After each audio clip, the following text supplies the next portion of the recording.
Hello neighbors, it's Brad here at eTrailer, and today we're taking a look at the Stealth Hitch rack receiver on a 2022 BMW X3 30i Xdrive. Here we have our rack receiver installed, and as you can tell, you can't even see it. And that's because it lives behind the rear fascia. And whenever you need to get the utility of having the hitch, when you're putting on your cargo carriers or bike racks, you grab this guy here, and this just slides up into place. So then you're ready to hook up and put your accessories. Now, if you are planning on towing a trailer, this Stealth Hitch does not actually allow you to tow. It's not designed for that, but there is a heavy duty version that includes a ball mount and was actually going to let you tow and still have that stealth capabilities to take it off when you're done. So as far as specs go, the tongue weight that this can handle is going to be 600 pounds, and that's going to be the weight pushed down on the inside of the receiver tube opening. So if you think about the cargo carrier plus the stuff loaded up, that's how much weight is going to be pressing on here. Same with any accessory that's going to be hanging off of here. You're going to want to make sure you don't exceed that 600 pounds. So now you're going to see this is a 5/8 standard hitch pin hole, and this is going to be necessary for when you put your accessories in place to put this pin in, clip it, and that's going to hold your accessories into your receiver tube opening. Now, a lot of times your accessories that you buy, whether it be the cargo carrier or a bike rack, will come with those. But if you don't have one, we have plenty of options here at eTrailer, including locking ones. And that way, when you have your accessories loaded up, they won't walk away in the hands of someone else. Now, as far as measurements go, generally we're going to measure from the center of the receiver or the hitch pin opening to the furthest point on the rear fascia. As you can see it here, it's flush with that. And that's important for those accessories. When you load them in, you're going to want to measure from that hitch pin hole to see how far it extends, and that way it doesn't make contact with the fascia of your vehicle. Another important measurement to keep in mind is going to be your ground clearance. So from the top of the receiver tube opening to the ground, we're looking at 13 inches. So a decent amount of ground clearance, but something to keep in mind when you do have accessories loaded up that may drop down or just stick out, that can cause interference and make contact with the road if going on a big incline. So just be careful while driving on those rough roads or inclines to not get your accessories damaged. Now, as far as installation of the Stealth Hitch on the BMW, it's not too tricky, although reading through the instructions, it went up to 2021, whereas the 2022 might have a little bit of difference, and that changed the way that I installed it. And in fact, it's actually going to be a little bit easier. You won't have to remove the rear fascia. I was able to just take off the center portion and slip this in underneath the bumper support. Now, it may seem daunting, but I'm going to walk you through all the steps and we'll get this hitch installed. Here underneath the vehicle, right in front of the muffler, you're going to see that there's 14 little screws here holding in this little panel. We'll go ahead and remove those with a 10mm socket.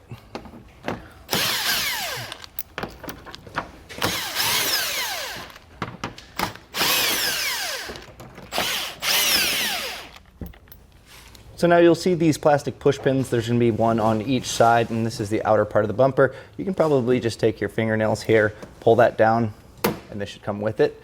So when taking off any of this hardware, you're going to want to make sure you're keeping it all handy. That way when we go to reinstall, we'll have it ready to go. So now we can actually separate this bottom black section here, and the best way to do that, you're going to work from the outside of the vehicle in towards the middle, and it's simply going to be some clips here. Just take your time. You don't want these breaking, as it kind of can make it not sit in the bumper the same. So one by one, just work your way down. And now that I'm here, I'm going to go on the other side, peel that back, and then work my way in. Now, if it is getting hung up on these clips, you can actually take a very small flathead and kind of use that to pry to get those clips out, because sometimes they can hang up and actually snap off here. So just be careful and take your time on each clip. So now you can see this is popped off, but it is attached, so do not pull this too far back without taking these wires off. Now you're going to see there's a little white tab. You're going to slide that tab back, and the clip should kind of come along with it. Now these wires are kind of pushing against it, so you may have to get a little slack. Pulling this white tab here, then we'll give a little pressure on the clip. So you'll be sliding this gray piece out, and that's going to unlock it, and then just a slight push on this should release this clip. Now go ahead and make sure you get the other one on the other side. With that plastic garnish taken out, you're going to be able to see the bolts that actually go onto the bumper impact bar. And this is where our hitch is actually going to mount. It's going to sandwich in between the frame and the bumper impact bar. So there's one here, and then there's one up top. And these are going to be 18 millimeters, but before getting those off and loosening this up, you have this plastic panel here that has a lot of the wiring attached. And we're going to want to separate that. That way when we pull this down, it's not causing any issues. So easiest way to do that, there's a clip here. And just pushing it from the back side, this is going to pop out. I'm going to wiggle it back and forth. You can also use a trim panel removal tool to make it a little bit easier.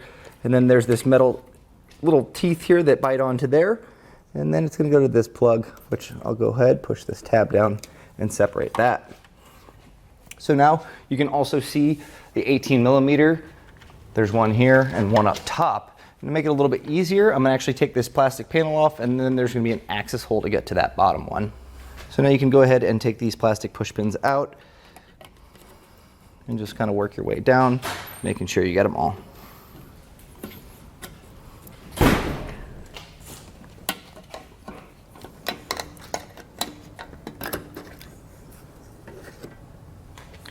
So there's not a whole lot of room to get this top one out. So I would recommend getting a 18 millimeter ratcheting wrench, and that way you can kind of just slide that end on. And you're gonna have to be doing little movements at a time. But again, this is gonna save you a lot in the long term without having to take the fascia off. So once you're on there, just go ahead and get that 18 millimeter loose. You might have good luck with a deep well 18 socket as well. So we can kind of slide this over top of that stud. Again, you're not going to have a ton of movement here, but really you're just trying to get that loose, and that way you can get to a point where it might be finger loose to get the rest of that off the stud.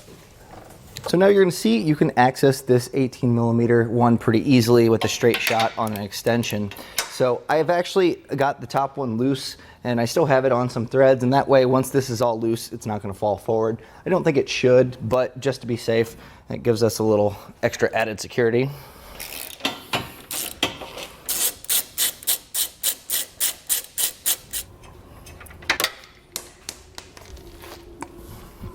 So now I'm going to go ahead and get the other ones on the other side. During this whole process, I highly suggest keeping all your hardware organized in different containers. I use an old muffin tin that I have magnets on the bottom. So if you want a nice little tool organizer, that's a good cheap way to do it, and it's going to save you a lot of time having all your hardware in the right spot. Now before you take the whole bumper support off, there's actually these little brackets that go on the exhaust isolators for the muffler. So we're going to go ahead. Looks like that's going to be a 13. We'll go ahead and loosen that up and get that off. There's also one on the other side, so you can go ahead and lower that as well. So there are additional isolators behind the muffler to keep this supported. Sometimes when you drop an exhaust, you're going to want to put a strap, but this one is staying in place pretty good. Our impact bar is now loose, so we're going to go ahead and get this taken off. Now it's going to have to slide over those studs, so you may have to kind of move the fascia a little bit.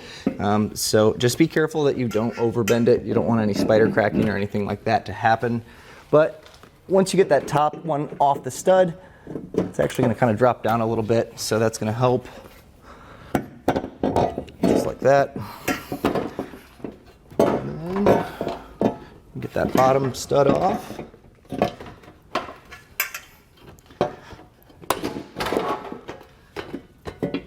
Now we have our impact bar off. So now we're going to take our hitch and we're going to just slide them over those studs. You kind of have to fish this up here first. Like that. And that stays right there. So now we can actually put our impact bar up, and you might want to have one of those nuts handy. That way you can hand tighten one on just to keep it safely on there. So now we're going to put the impact bar back on the same studs. So our hitch is essentially just sandwiching in between them. So again, take your time on this.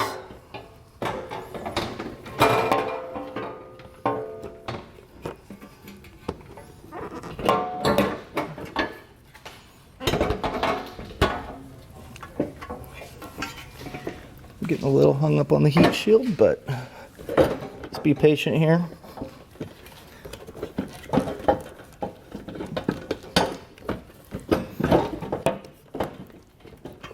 Once you get that top stud up, there we go. And it kind of seats into place a little bit better. Almost got it there.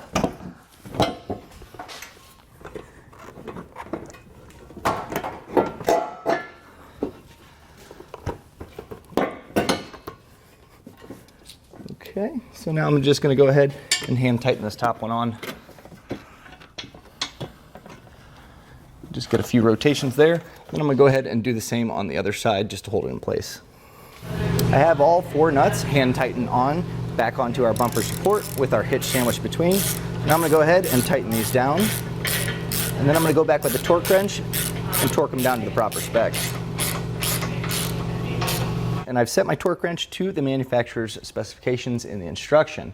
Now if you don't have a torque wrench, this is an important step because you want it tight enough, but not too tight to where it's going to stress out those studs. So we have torque wrenches here at eTrailer, or generally you can rent them at an auto parts store.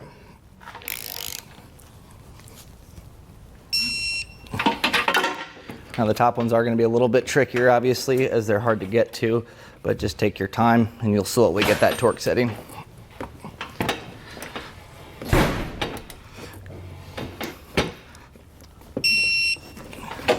Now with our bumper impact bar and our hitch in place, we're going to go ahead and we're going to take this part of our hitch and we're going to run the bolts through the holes here.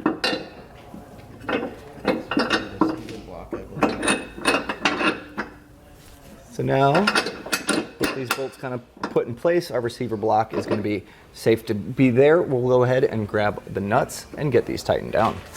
So now with our nylon lock nuts here, just kind of hand put on. I'm going to grab a 15/16 wrench, and also I have an impact with a 15/16 socket.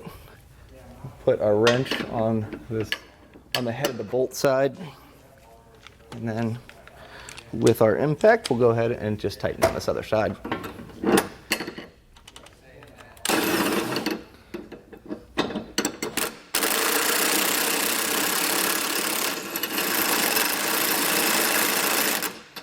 Now using the impact got me pretty far, but I'm going to finish tightening these with just hand tools here. And this nylon nut should kind of start to get tight. And once it's taut on both of them, we'll go back with our torque wrench. And we're going to use the torque settings in the instruction manual and tighten these down to spec. So now we have our hitch in place, everything's torqued to spec. We'll go ahead and put everything back in the reverse order and make sure you get your exhaust mounted back up, your electrical panel, and all your plugs when putting it back together. So now we have this little guard here that goes between our rear heat shield and the rear fascia center panel here. So as you can tell, this is actually going to cover up the opening for the Stealth hitch on the receiver. So I'm going to go ahead and I'm going to actually notch this out, and that way the rest of this will be covered up. It's not going to miss any hardware, and we'll still have access to this. Now when trimming this up, I want to make sure that it's obviously open enough for me to put that in here, but you're also going to need to gain access to your lock and the handle. So I'm going to also trim out there, and that way we can access and we can drop our mount whenever we need to.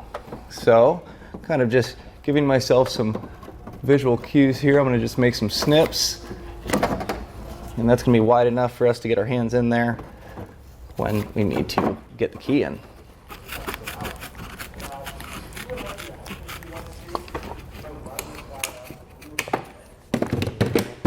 So with this mocked up in place, we can see we're going to have a little bit of room here to be able to get our hand there, and as well as our keys in this slot. In fact, I might trim just a little bit more just to gain us a little more access.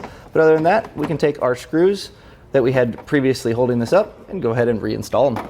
So now we have this in place. I'm going to go ahead and take this little cap off the lock section. Take our keys here. And as you can tell, we do have enough space to get everything in place.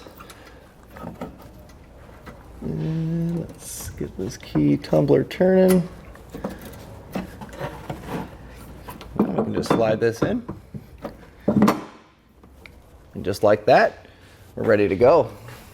And that was a look and installation of the Stealth Hitch receiver rack on a 2022 BMW X3. Thanks for watching.